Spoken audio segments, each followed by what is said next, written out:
Welcome back to the deep dive. Today we're tackling a really core challenge of the whole green transition. Getting the metals we need, specifically nickel for EV batteries without, wrecking the planet. Yeah. The numbers are pretty stark. To hit those 2040 Paris goals, we're looking at needing something like 6 times the global metal output we have today. 6 times. And that's where it gets complicated, isn't it? Because the way we usually get nickel, particularly in places like Indonesia or the Philippines, it's rough. Rough is putting it mildly. Definitely. We're talking massive deforestation, terrible water pollution, land disputes, and that's before you even get into the human rights issues that often come with it. Right. So you have this paradox. Clean energy tech relying on incredibly dirty, harmful mining. It feels like a huge contradiction. It is.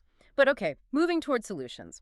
Our sources today point to something really unexpected. A startup called Genamines is using, daisies to mine nickel? It sounds wild. I know. Phytomining, they call it.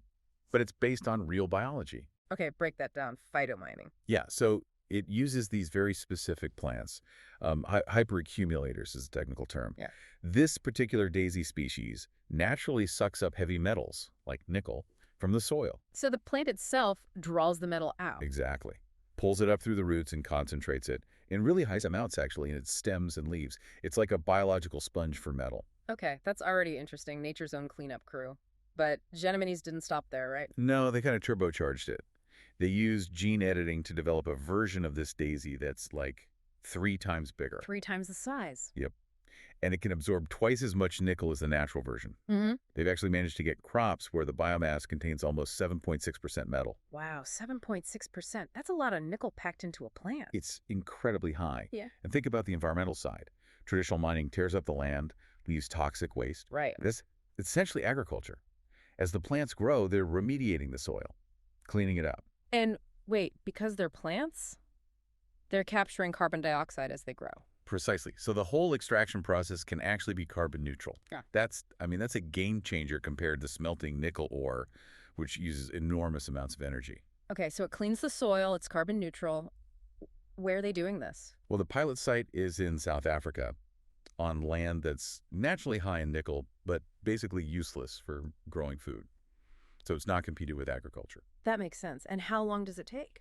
That's another advantage. You're looking at a harvest in maybe 4 to 6 months, much faster than opening a traditional mine. 4 to 6 months. And that speed must impact the cost, right? Absolutely. Genamines projects, they can produce nickel oxide for around $10,000 a ton. Okay, and the current market? The industry median right now is closer to $16,000 per ton. So, yeah, potentially significantly cheaper. Cheaper, cleaner, faster.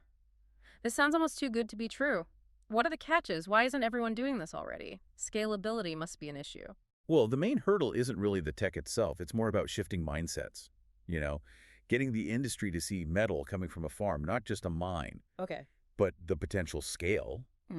It's actually staggering. Genamine estimates there are maybe 30 to 40 million hectares of suitable land globally. Land rich in metals, but poor for farming. 30 to 40 million hectares. Yeah. If they tapped into even just a fraction of that, they could potentially produce, get this, 7 to 14 times the amount of nickel the entire traditional mining industry produces today. Whoa, hang on. 7 to 14 times? That's not just cleaner nickel. That completely reshapes the global supply chain. Exactly. It could shift power away from traditional mining regions, maybe towards places with the right soil and climate for these plants. It democratizes it in a way. So we're moving from conflict minerals to crop minerals. Sort of, yeah. Yeah. It forces us to rethink everything we assume about resource scarcity and extraction risk.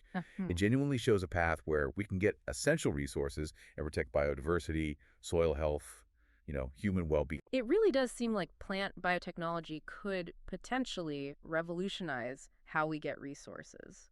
For good. It's a very compelling possibility. Well, that's our deep dive for today. A fascinating look at daisies, nickel, and maybe the future of mining. Thanks so much for joining us and exploring this with us. Yeah, thanks for tuning in. We really enjoy uncovering these kinds of surprising stories.